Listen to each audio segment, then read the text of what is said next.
Sometimes I get really sad when I break things up, like my parents' marriage.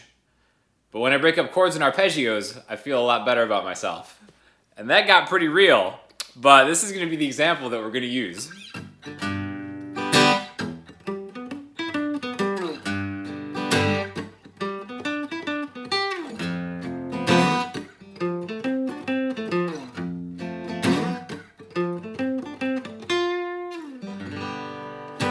So we got two kind of open chords, just a G major chord and an F major. You can play it like F major 7, however you want.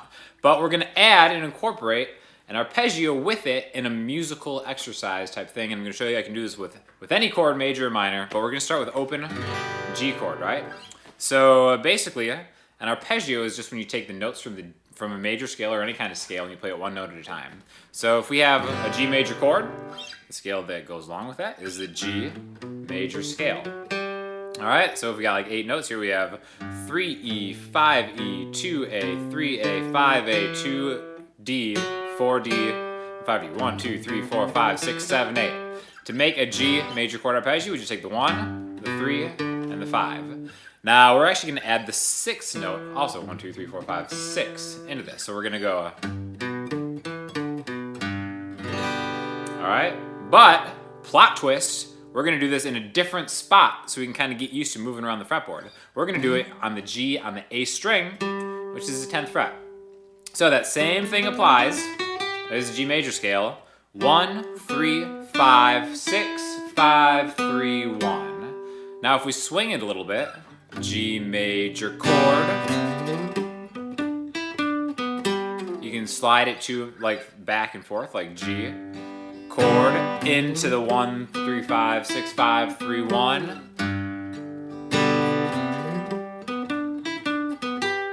And the second time, let's end on a G again, but the octave G. Octave being 1, 2, 3, 4, 5, 6, 7, 8, the 12th fret on the G string. So the first arpeggio we're going to do is going to be a 1, 3, 5, 6, 5, 3, 1.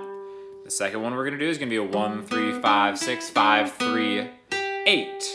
Same thing, and it sounds kind of like closure. There's like a resolution there to kind of close it off on a G. Now you can take any combination of these numbers within a scale or without of a scale to kind of make up your own exercises, but this is just going to be the one we're going to do. So G major chord into the next register and back to G. Now let's move the whole thing. Let's go to an F chord. Now since F is just 2 frets behind G, we can do the exact same thing in F's spot. So it is the F chord. The F on the A string is the 8th fret. And the exact same fingerings that we did for the G. So now I've got the 1, 3, 5, 6, 5, 3, 1 in F, which would be 8A to 7D to 10D to 7G to 10D, back to 7D. And then the second time for this one,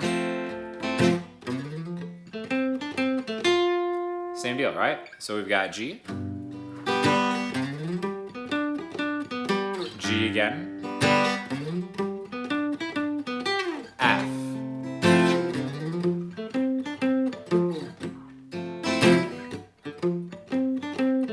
now that can be kind of quick, going from here to here and here to here. Slow it down, however you want to do it. You could take different chord voicings if you wanted to. You could just do them both in the same spot, like a G bar chord. F. There's a million different ways to do it, but always think of an accompanying arpeggio, a major arpeggio that you can get to from any other major chord. Now, I would be remiss to not add a minor component to this. So let's take like an A minor chord and do a minor arpeggio in the same vein. So if we have the minor scale right here to go with the A minor chord, 5, 7, 8, 5, 7, 8, 5, 7, 1, 2, 3, 4, 5, 6, 7, 8. Just like with the other ones, we did a 1, 3, 5, 6, 5, 3, 1. We can do the same intervals, the same numbers on the A. 1, 3, 5, 6, 5, 3, 1. So it's kind of like the minor version of that arpeggio that we just did. So if we did it in the same spot, we could have the A minor. And then maybe the second time, end on the octave, the 1, 3, 5, 6, 5, 3, 8. But we could also do the same thing in a different spot. Now we could do it, this is an acoustic guitar, you can do these on electrics. It can get a little tight if we do it up here, the octave A. This doesn't have a cutaway, so I'm kind of at the limit as far as fighting where I'm going. So maybe I want to find a different location. We could take this A, but on the D string, which is the 7th fret. There's the octave, 1, 2, 3, 4, 5, 6, 7, 8. So we do the same thing here. Just like that. We could do the bar chord, or we could do the open chord. And do a G, and do an F. Anyways, it's just a couple different things you can kind of incorporate into your own practicing to make it a little more musical when you try swinging things. And you can do it from any minor or major chord to kind of add these arpeggios and to maybe bring out just a little bit of other pieces of the fretboard, playing in different registers, etc., etc. So if you have any questions, hit me up on Instagram, Twitter, the website, or the comment section, and I will get back to you as soon as I can. Thanks a lot.